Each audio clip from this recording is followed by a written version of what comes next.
എവിടെ എത്തി മുജാഹിദുകൾ? ഇസ്ലാമിലെ ഓരോ മത നിയമങ്ങൾ വെട്ടിമുറിച്ചുകൊണ്ടിരിക്കുകയാണ്. വിശദീകരിക്കാൻ സമയമില്ല. ഞാനിപ്പോ ഒന്നുകൂടി ഓർക്കുകയാണ്. മുജാഹിദ് ഇപ്പൊ പറഞ്ഞു നിങ്ങൾക്കറിയാമോ, സ്ത്രീകളെ ജുമുഅക്കും ജമാഅത്തിനും കൊണ്ടുപോകണമെന്ന് മാത്രമല്ല, ഇപ്പൊ മുജാഹിദുകൾ ഈയിടെയായിട്ട് ഒരു പുതിയ നിയമം കൂടി പറഞ്ഞിട്ടുണ്ട്. എന്താ?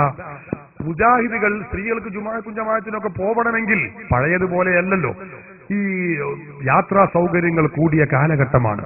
പഴയ കാലത്ത് നടന്നാ എല്ലാവരും പോയിരുന്നത്. ഇപ്പൊ അങ്ങനെയല്ല, ഇപ്പൊ വാഹനത്തിലാ. അപ്പൊ കാറിൽ പോകാം, അതുപോലെ ജീപ്പിൽ പോകാം, പലതിലും പോകാം.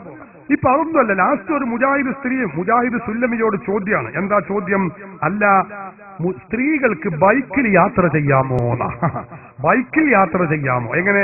സ്ത്രീകൾ ഒറ്റയ്ക്ക് ബൈക്ക് വിട്ട് പോകാമോ എന്നല്ല, അതിലാർക്കും സംശയമില്ല. അതിപ്പോ എല്ലാവരും പോകുന്നുണ്ട്. അവിടെ അല്ല ചോദ്യം.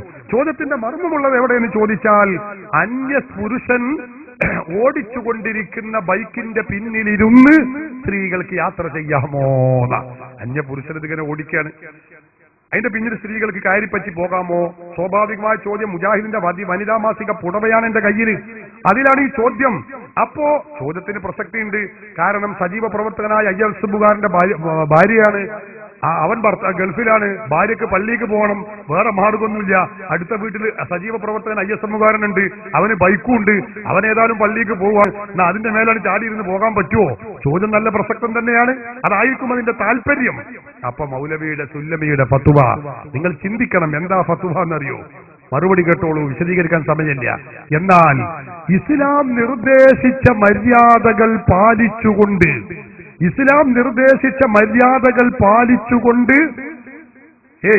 അന്യ പുരുഷന്റെ ബൈക്കിന്റെ പിന്നിലിരുന്ന് യാത്ര ചെയ്യുന്നതിന് യാതൊരു വിരോധവുമില്ല. എങ്ങനെ? അന്യ പുരുഷന്റെ ബൈക്കിന്റെ പിന്നിലിരുന്ന് യാത്ര ചെയ്യുന്നൊരു കുഴപ്പമില്ല. ഇസ്ലാം നിർദ്ദേശിച്ച മര്യാദകൾ പാലിക്കണം എന്നുള്ളൂ. എങ്ങനെയുണ്ട്?